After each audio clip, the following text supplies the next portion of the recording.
কলকাতার আনন্দবাজার পত্রিকা ২০১৮ সালের ১৫ই এপ্রিল একটা রিপোর্ট করেছে বাংলাদেশের পহেলা বৈশাখ উৎসব নিয়ে। সেটা শিরোনামটা খুবই গুরুত্বপূর্ণ এবং আমাদের চিন্তার খোরাক যোগাবে। দেশীয় সংস্কৃতি হিসাবে পহেলা বৈশাখ উদযাপনের শরীরী দৃষ্টিকোণ ব্যাখ্যা করবেন প্লিজ। দেখুন, ইসলামে একজন মানুষকে বেঁচে থাকার জন্য আনন্দ, বিনোদন এবং সাংস্কৃতিক যে আয়োজন আছে সেগুলোকে ইসলাম মৌলিকভাবে নিষেধ করে না, বরং পৃথিবীর যে কোনো দেশের যে কোনো অঞ্চলের মানুষের নিজস্ব যে সংস্কৃতি আছে, নিজস্ব যে কৃষ্টি কালচার আছে, এই সমস্ত কৃষ্টি কালচার, আনন্দ, বিনোদন, সংস্কৃতি এগুলোর কোনোটা যদি কোরআন এবং হাদিসের সাথে মৌলিকভাবে কোনো সাংঘর্ষিক কিছু এগুলোতে না থাকে, তাহলে শরিয়া সেগুলোকে অনুমোদন করে, নিষেধ করে না। যেমন আমাদের নবী করিম সাল্লাল্লাহু আলাইহি সাল্লাম মক্কায় এবং মদিনায় তার এই উভয় জীবনে মক্কার এবং মদিনার মানুষদের আবহমান কাল থেকে চলে আসা অনেক কৃষ্টি কালচার আছে যেগুলোকে তিনি অস্বীকার করেন, যেগুলোর সাথে কোরআন এবং হাদিসের কোনো সংঘর্ষ নেই। আর যদি কোনোটার কোরআন এবং হাদিসের কোনো বিশেষ নির্দেশনা, নীতিমালা, প্রিন্সিপালস এর কোনো সাংঘর্ষিকতা তিনি দেখতে পেয়েছেন, তাহলে সেটাকে তিনি নিষেধ করেছেন। আরবের মানুষের বহু কৃষ্টি কালচারকে নবী করিম সাল্লাল্লাহু আলাইহি সাল্লাম মৌন সম্মতির মাধ্যমে অনুমোদন করেছেন, কারণ সেগুলোর সাথে কোরআন হাদিসের কোনো সাংঘর্ষিকতা পাওয়া যায়নি। আমাদের দেশে এরকম অনেক কৃষ্টি কালচার গ্রাম বাংলায় ছিল, এখনো অনেকগুলো আছে। যেমন একটা অত্যন্ত পরিচিত উৎসব, একটা সংস্কৃতি আমাদের সমাজের গ্রাম বাংলার ছিল, সেটা হলো নবান্ন উৎসব। নব অন্ন, নতুন খাবার, নতুন ধান যখন উঠতো তখন সেই নতুন ধানের চাল দিয়ে পায়েস রান্না করা, পিঠা রান্না করা, বিভিন্ন রকমের খাবারের ব্যবস্থা করা, ভাত রান্না করা, এটা একটা আনন্দের উপলক্ষ ছিল গ্রাম বাংলার মানুষের। ঘরে ঘরে ধান উঠেছে, সে উপলক্ষে রান্না বাড়া এবং খাবার দাবারের ব্যবস্থা করা। এই নবান্ন উৎসব এখানে এমন কিছু নাই যেটা আসলে শরিয়া নিষেধ করেছে। অতএব শরিয়া দৃষ্টিকোণ থেকে এটা নাজায়েজ কোনো বিষয় না, আমরা সেটা করতেই পারি। এরকম অনেক উৎসব আছে যে উৎসবগুলোকে শরিয়ার দৃষ্টিকোণ থেকে নিষিদ্ধ বলার কোনো সুযোগ নাই। পহেলা বৈশাখের কথা যদি আমরা বলি, তাহলে সেক্ষেত্রে আমরা দেখতে পাই পহেলা বৈশাখ এটা আসলে বাংলাদেশের বা বাঙালি জাতির আবহমান কাল থেকে চলে আসা কোনো কালচার কি না।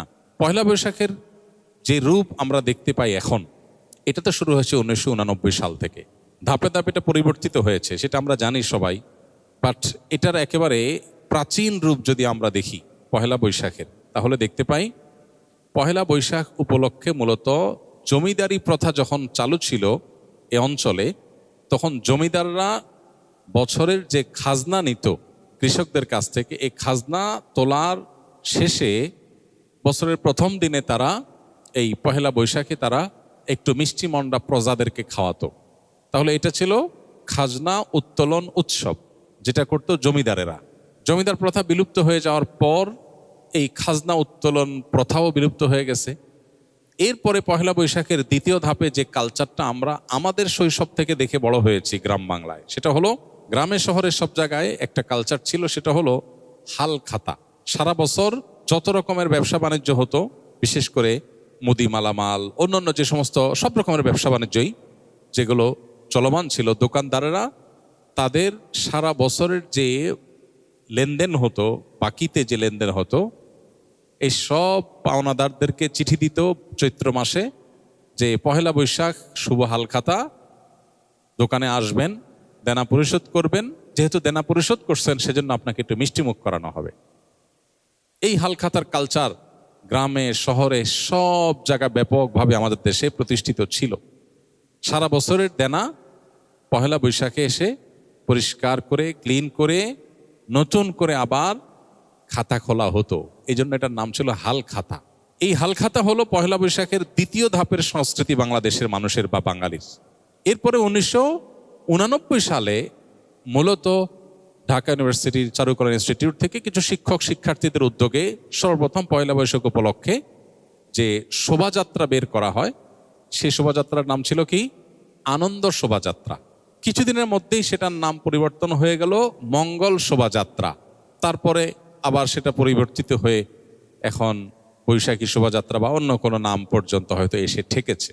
এই যে মঙ্গল শোভাযাত্রা, যেটি পহেলা বৈশাখ উপলক্ষে দীর্ঘ বেশ অনেক বছর যাবৎ খুব ঘটা করে প্রতিপালিত হয়েছে আমাদের সমাজে, এটা প্রথম কথা হলো বাংলাদেশের মানুষের বা বাঙালি জাতির আবহমান কাল থেকে চলে আসা কোনো কালচার না।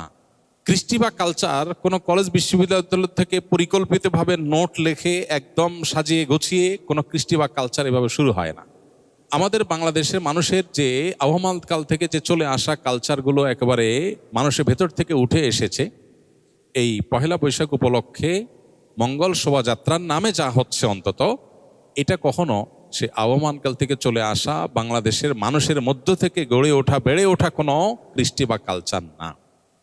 এটা হলো প্রথম কথা। দ্বিতীয় কথা হলো যে এই পহেলা বৈশাখের মঙ্গল শোভাযাত্রাকে ঘিরে যত আয়োজন হয়ে থাকে, বিশেষ করে মঙ্গল শোভাযাত্রা যে বিভিন্ন প্রাণীর মুখোশ এবং বিভিন্ন রকমের প্রাণীর ভাস্কর্য এটা নিয়ে যে র্যালি বের করা হয়ে থাকে, খুব সচেতনভাবে আপনি লক্ষ্য করলে দেখতে পাবেন এখানে পেঁচা, ইঁদুর, হাঁস, ময়ূর এমন কিছু প্রাণীর মুখোশ সেখানে খুবই পরিকল্পিতভাবে ব্যবহার করা হয়, প্রদর্শন করা হয়, যেগুলো একটা বিশেষ ধর্মের মানুষের ধর্মীয় বিশ্বাসের সাথে সংশ্লিষ্ট, যেগুলোর অনেকগুলোই হিন্দুদের বিভিন্ন দেবতার বাহন হিসেবে হিন্দু ধর্মে এটি প্রতিষ্ঠিত।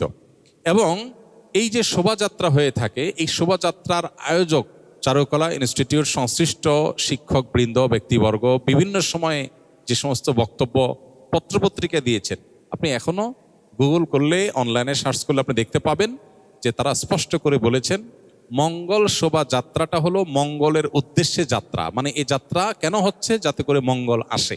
তো একজন ইমানদার তিনি মঙ্গল আসার জন্য দোয়া করবেন আল্লাহর কাছে, আর চেষ্টা করবেন, পরিশ্রম করবেন। প্রতিদিন প্রতি ওয়াক্ত নামাজে আল্লাহ আমাদেরকে মুয়াজ্জিনের মাধ্যমে ডাক দিচ্ছেন, হাইয়া আলাস সালাহ হাইয়া আলাল ফালাহ, মঙ্গলের পথে আসো।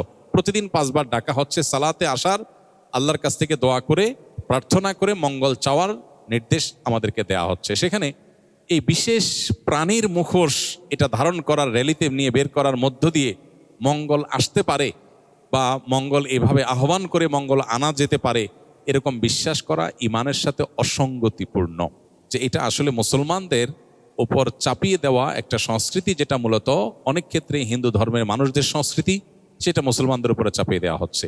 পহেলা বৈশাখকে ঘিরে, মঙ্গল শোভাযাত্রাকে ঘিরে যে কালচার, যে কৃষ্টি আমাদের সমাজে আজ পরিচিতি লাভ করেছে, যেটা আমরা মঙ্গল শোভাযাত্রা দেখতে পাই, এইটাতে আপনি যে সমস্ত উপাদান দেখতে পাবেন, এগুলো মূলত একটা বিশেষ ধর্মের মানুষের ধর্মীয় বিষয় আশয়, সেগুলোকে বাঙালি সংস্কৃতির নামে আমাদের সমাজে গেলানো হচ্ছে। খুবই দুর্ভাগ্যজনক বাস্তবতা। নবীজি বলেছেন, মান তাশাব্বাহা বিকওমিন ফাহুয়া মিনহুম, যে ব্যক্তি কোনো জাতির সাথে সাদৃশ্য গ্রহণ করবে সে তাদের অন্তর্ভুক্ত হয়ে যাবে। এ ব্যাপারে আমি লক্ষ্য করেছি বেশ কয়েক বছর আগে থেকে। গত পরশু দিনও আমি আবারও এ বিষয়ে অনলাইনে সার্চ করে দেখেছি। কলকাতার আনন্দবাজার পত্রিকা 2018 সালের 15 এপ্রিল একটা রিপোর্ট করেছে বাংলাদেশের পহেলা বৈশাখ উৎসব নিয়ে। সেটা শিরোনামটা খুবই গুরুত্বপূর্ণ এবং আমাদের চিন্তার খোরাক যোগাবে। এখনও সেটা অনলাইনে আছে, এখনও আছে। মানে কখন ডিলিট করে ফেলে তারা বা ডিলিট হয়ে যায় আমরা জানি না, তবে এখনও আছে। পহেলা এপ্রিল 2018 সালে কলকাতার আনন্দবাজার পত্রিকা ঢাকার এই পহেলা বৈশাখ উপলক্ষে যে আয়োজন, বাঙালি উৎসবের নামে যেটা গেলানো হচ্ছে মুসলমানদেরকে, সেটা সম্পর্কে শিরোনাম করেছে, হেডলাইন করেছে, ঢাকার পয়লা যেন অষ্টমীর এক ডালিয়া। অতএব এরপরও যদি কোনো মানুষ, কোনো মুসলমান যদি বিভ্রান্তিতে থাকেন, তাহলে তাকে আল্লাহর উপর ন্যস্ত করা ছাড়া আর কিচ্ছু করার নেই। আমাদের দায়িত্বশীল ব্যক্তিগর্বের প্রতি আমাদের উদাত্ত আহ্বান থাকবে, তারা অবশ্যই আমাদের দেশের সংস্কৃতিকে ধারণ করবেন, সেটার প্রচার করবেন, আমরা সেটা ধারণ করব, প্রচার করব। কিন্তু আরোপিত দেশের সংস্কৃতির নামে আরোপিত ভিন্ন ধর্মের বিশ্বাস, চিন্তা, চেতনা, কৃষ্টি, কালচারকে মুসলমানদের মধ্যে গেলাবার চেষ্টা, এটা খুবই দুর্ভাগ্যজনক একটা বিষয়। এটা বন্ধ হওয়া উচিত এবং এটার ব্যাপারে আমাদের সচেতন হওয়া উচিত। আল্লাহ আমাদের সচেতন থাকার তৌফিক দান করুন।